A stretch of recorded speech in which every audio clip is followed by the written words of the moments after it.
Welcome everyone to Neverwinter on PC. My name is Heiner and today I'm going to explain Tower of the Mad Mage and its mechanics to you. If you enjoyed this video, please leave a like, and if you would like to see more information over this about Neverwinter, hit the subscribe button. Tower of the Mad Mage is the latest trial which will be added into the game in mod 17. Will be added, so this means it's not yet available on the live server, so people who don't play on preview haven't been able to try it yet.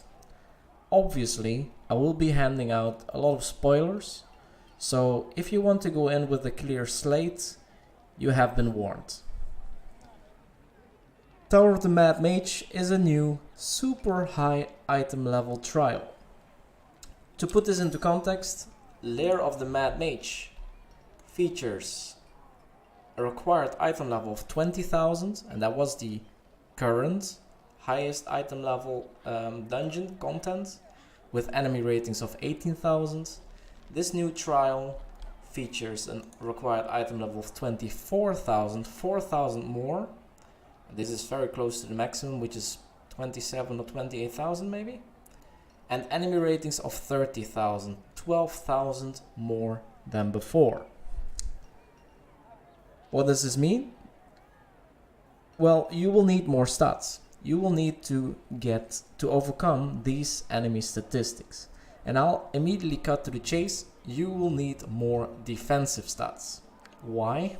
Well, this trial features very high damage bursts, which as a DPS you can only survive if you have 80,000 defense, which is the cap, and at least 325k hit points.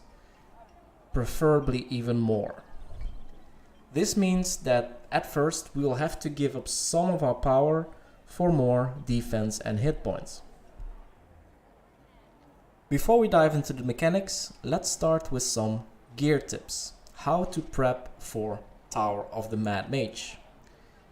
I know many DPS will still be using the Kiono, the Fjord Kiono of the Bear, I think it's called. Wait, I have it here.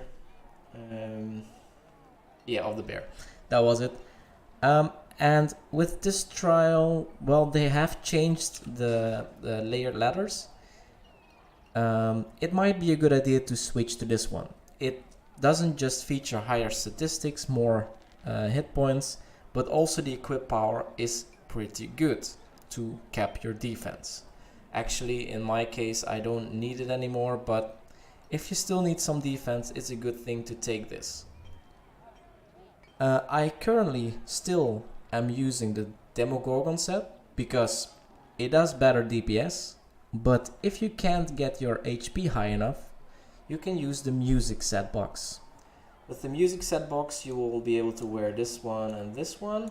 I'm already using the music set box, but if you look at how much HP is added with this item and with this item, it's 30,000 extra HP, which makes a big difference.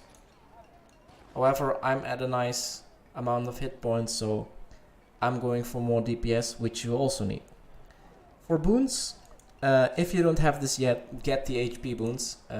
So these four, it's obvious and most people have this one, but this is a flat 20k HP which you're going to need. On the other hand, don't worry too much about con. Con bonus is very lackluster. You will hardly get any HP from con, so don't worry about that one. The defensive guild boon, of course, is hit points also. Very logical. Then for companions, also important, we have some changes here compared to mod 16. One of the changes is the Energon, so this Xegi's Insight, I don't know, but this is the Energon. The Energon at purple gives 24,000 hit points and at legendary 32,000 hit points, which is very nice to get your hit points up. Another one that's nice is the Rhymefire Golem, which also gives 16,000 maximum hit points and armor penetration, which you also should get to 80,000 because Halaster features 80,000 defense. So there are some other companions as well. I don't have them here, but they're in the Pocket Wiki, of course. Find some with also 16,000 hit points. I think there are more with 16,000 hit points.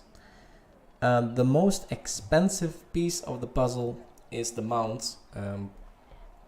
The War Triceratops is best in slot for this trial, as for the mount, as it features 50,000 hit points. The little bit cheaper option is of course the Epic Triceratops, which is 25,000 hit points, but you do want to get more hit points here. As I said, we're going to give up some power for more defensive stats. Don't just go defensive though, you will need DPS in this trial, because it doesn't just feature one, but 2 DPS checks. You need the defense and hit points to avoid revive sickness though, which will drastically debuff you if you go down.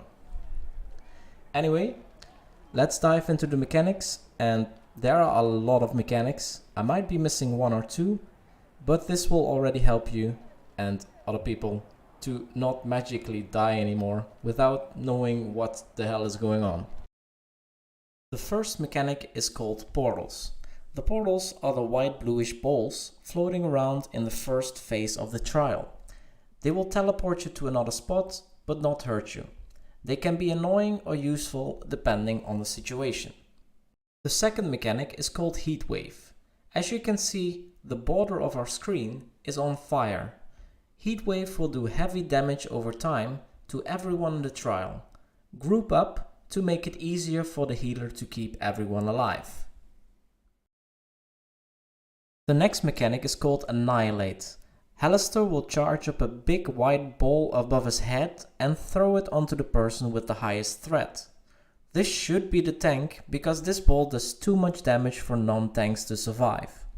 Stay away from the tank, because this attack does splash damage. Next up we have Fireburst. Fireburst is a fairly simple mechanic with red circles on the floor. This mechanic comes in different patterns on the floor, and obviously we need to dodge them. Next up we have Superstorm. Halaster will start sparking purple electricity. If he does, group up. Everyone will get a massive burst of damage, and by grouping up you make life easier for your healer. The next mechanic is called Whiteout. In the bottom left, Halaster will say, "Bundle up for the cold front." You have to follow his advice. In the basics, this one is identical to Superstorm. Bundle up and heal the damage if needed. Next up is not really a mechanic, or is it? When Halaster stops fighting and slowly lifts off the floor, we transition into phase 2. Move to the center of the map, otherwise you will fall down. Fire will start reaching from the edge to the center, but you will be safe in the middle. You will see Halaster from afar, and then he will grow big. After a short cutscene, he will put his hands around the bubble that you're in. Congratulations, you've made it to DPS check number 1. Burst down his hands within a short amount of time, or get squished in Halaster's hands. If you manage to do this, Halaster will shoot off the center and disappear. We are now transitioning into phase 3. 2 round circles will join the center. Make sure to move to the edge together, because Halaster will make an explosive entrance in the center.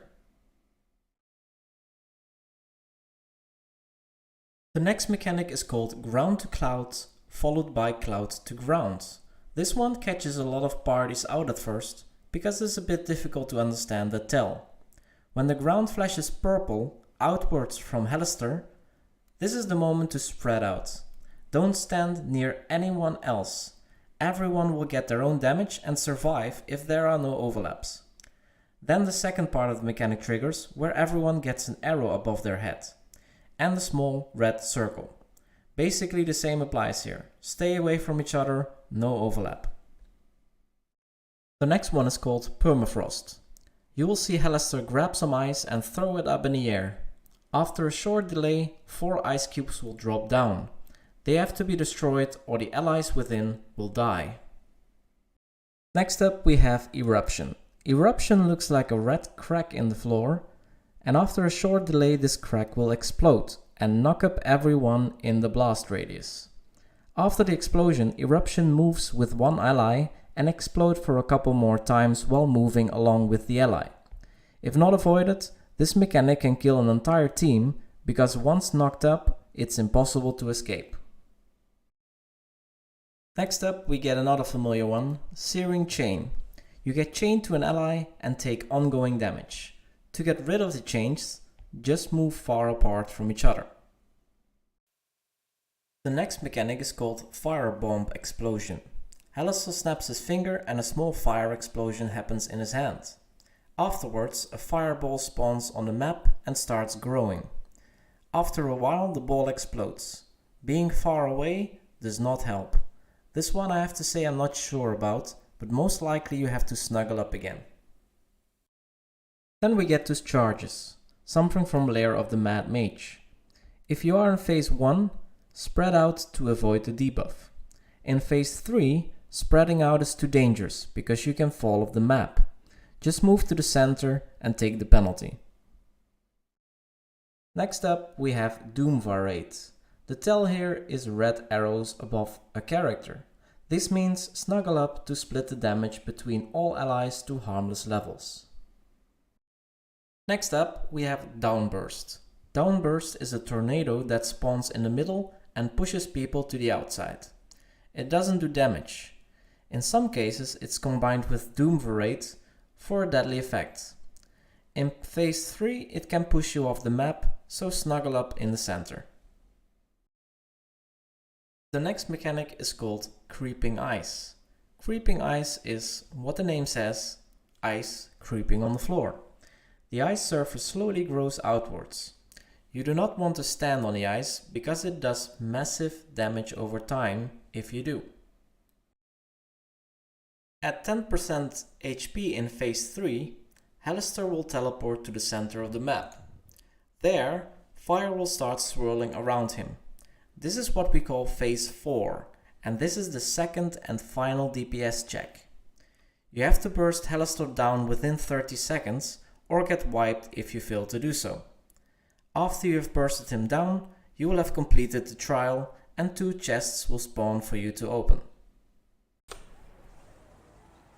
Of course, everything in this video is subject to change. The trial is not released yet, however, I think no major changes will happen to the mechanics themselves. If they do, I will redo the video. Until then, good luck with the trial. If you have any remarks on this video or any suggestions on what to investigate next, feel free to leave a comment below and don't forget to subscribe. Thank you so much for watching and see you in the next video.